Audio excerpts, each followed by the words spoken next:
संसद में सरकार और विपक्ष के बीच जारी गतिरोध और कुल मिलाकर दोनों सदनों के 92 सांसदों के निलंबन से उत्पन्न स्थिति क्या 1989 का इतिहास दोहराने की तरह बढ़ रही है? क्या तब राजीव गांधी की 400 से ज्यादा सांसदों की प्रचंड बहुमत की सरकार को बोफोर्स मुद्दे पर करते हुए तत्कालीन विपक्ष, जिसमें भाजपा भी शामिल थी, के सांसदों ने लोकसभा से जिस तरह सामूहिक इस्तीफा दिया था, अब मौजूदा विपक्ष मोदी सरकार को घेरने के लिए ऐसा कोई कदम उठा सकता है? यह सोच इंडिया गठबंधन के कुछ नेताओं के मन में चल रही है।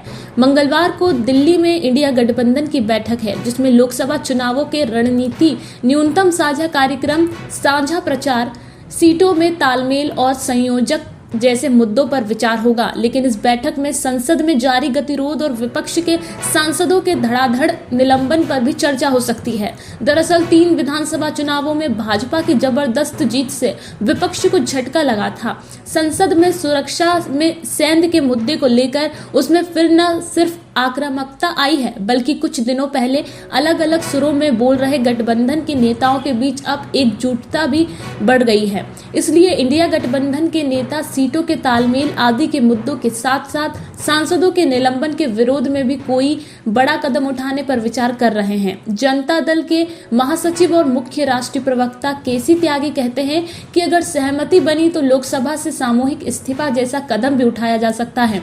त्यागी कहते हैं, हालांकि अभी इस मुद्दे पर विचार नहीं हुआ, लेकिन जिस तरह सरकार विपक्ष के नेताओं और सांसदों को निशाना बना रही है, उसका जवाब किसी बड़े राजनीति कदम से ही देना होगा। लोकसभा और राज्यसभा दोनों सदनों के सदस्य रह चुके केसी त्यागी बताते हैं कि 1989 में भी ऐसी ही परिस्थिति बनी थी, जब 400 से ज्यादा बहुमत वाली राजीव गांधी सरकार ने तत्कालीन विपक्ष को संसद में अपनी आवाज नहीं उठाने दी थी। तब पूरे विपक्ष ने लोकसभा के सामूहिक इस्तीफा दिया था और उसके बाद 1989 के लोकसभा चुनाव में कांग्रेस हारी और विश्वनाथ प्रताप सिंह की जनता दल के नेतृत्व में राष्ट्रीय मोर्चे की गठबंधन सरकार बनी थी, जिसे बाहर से वाम मोर्चे और भाजपा दोनों का समर्थन प्राप्त हुआ था।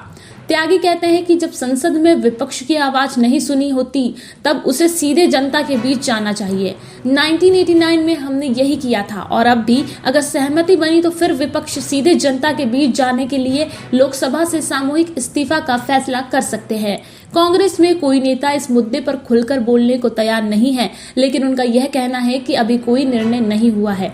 जो भी फैसला होगा, इंडिया गठबंधन के सभी घटक आपसी चर्चा और सहमति से लेंगे।